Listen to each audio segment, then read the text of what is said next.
गुढीपाडव्यानिमित्त शेतकरी बांधवांच्या खात्यामध्ये पीक विमा जमा होण्यास सुरुवात. तर आता पीक विमा शेतकरी बांधवांच्या खात्यामध्ये खरीप आणि रब्बी गुढीपाडव्यानिमित्त पीक विमा वाटप इथं सुरू झालेलं आहे. तर आता केंद्र सरकार आणि राज्य सरकार आणि पीक विमा कंपनीकडून जी काही निधी इथे वितरित करण्यात येत आहे.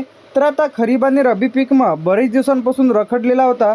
तर आता पीक विमा कंपनीने तर पीक विमा मंजूर करून त्याचप्रमाणे आता या जिल्ह्यांमध्ये पीक विम्याची रक्कम जमा सुरुवात झालेली आहे. तर यामध्ये अमरावती, अकोला, बुलढाणा तर या जिल्ह्यांमध्ये पीक विमा मंजूर होऊन जे की आता गुढीपाडव्यानिमित्त शेतकरी बांधवांच्या खात्यामध्ये जमा होण्यास सुरुवात झालेली आहे. यानंतर इथे आपलं वाशिम, यवतमाळ, नागपूर, वर्धा, भंडारा, गोंदिया, चंद्रपूर तर या जिल्ह्यांमध्ये सुद्धा पीक विम्याचे पैसे शेतकरी बांधवांच्या खात्यामध्ये ज्या शेतकरी बांधवांनी ई पीक पाहणी केलेली आहे आणि बँक पासबुकला आधार लिंक आहे आणि तक्रार नोंदवलेली आहे तर अशा शेतकरी बांधवांच्या खात्यामध्ये पैसे तर येत आहे. कोणाला पैसे तर मिळणार आहेत? ज्या शेतकरी बांधवांनी पीक विमाचा फॉर्म भरलेला आहे, ज्यांच्या शेतातील पंचनामे इथं झालेले आहे, ई क्रॉप म्हणजे पिकाची नोंद झालेली आहे आणि क्रॉप इन्शुरन्सवरती तक्रार केलेली आहे, आधार लिंक आहे तर अशा शेतकरी बांधवांना पैसे इथं मिळत आहे जे की पीक विम्याचे आहे. तर आता कोणाला पैसे इथं मिळणार नाही. आता ज्या शेतकरी बांधवांनी पीक विमा फॉर्म भरलेला नाही, खाते बंद आहे, त्यानंतर पिकाची नोंद केलेली नाही, त्याचप्रमाणे जमीन त्यांच्या नावावर नाही किंवा तुम्ही पीक विमा भरलेला नसेल तर अशा शेतकरी बांधवांना पीक विमा इथं येणार नाही.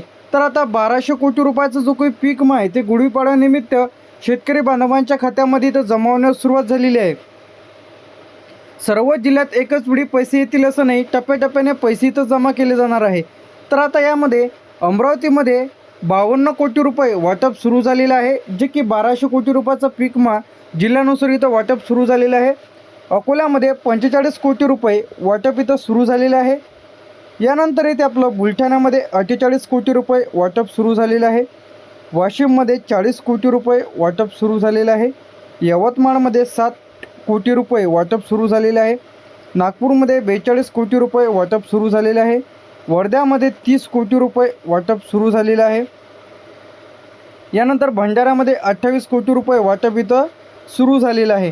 तर अमरावती, अकोला, बुलढाणा, यवतमाळ, वाशिम, नागपूर, वर्धा, भंडारापर्यंत आपण बघितलेलं होतं. यानंतर इथे आपलं भंडारा 28 कोटी रुपये वाटप सुरू झालेलं आहे. गोंदियामध्ये 26 कोटी रुपये वाटप इथं सुरू झालेलं आहे. चंद्रपूरमध्ये 35 कोटी, गडचिरोलीमध्ये 20 कोटी, नाशिकमध्ये 55 कोटी, जळगावमध्ये 50 कोटी, धुळेमध्ये 32 कोटी, नंदुरबारमध्ये 25 कोटी, अहमदनगरमध्ये आपल्याला जे की इथं आलेला आहे निधी, अहमदनगरमध्ये 65 कोटी, पुणेमध्ये 58 कोटी, साताऱ्यामध्ये 40 कोटी. तर आता यानंतर इथे सांगली, सोलापूर, कोल्हापूर आणि छत्रपती संभाजीनगर.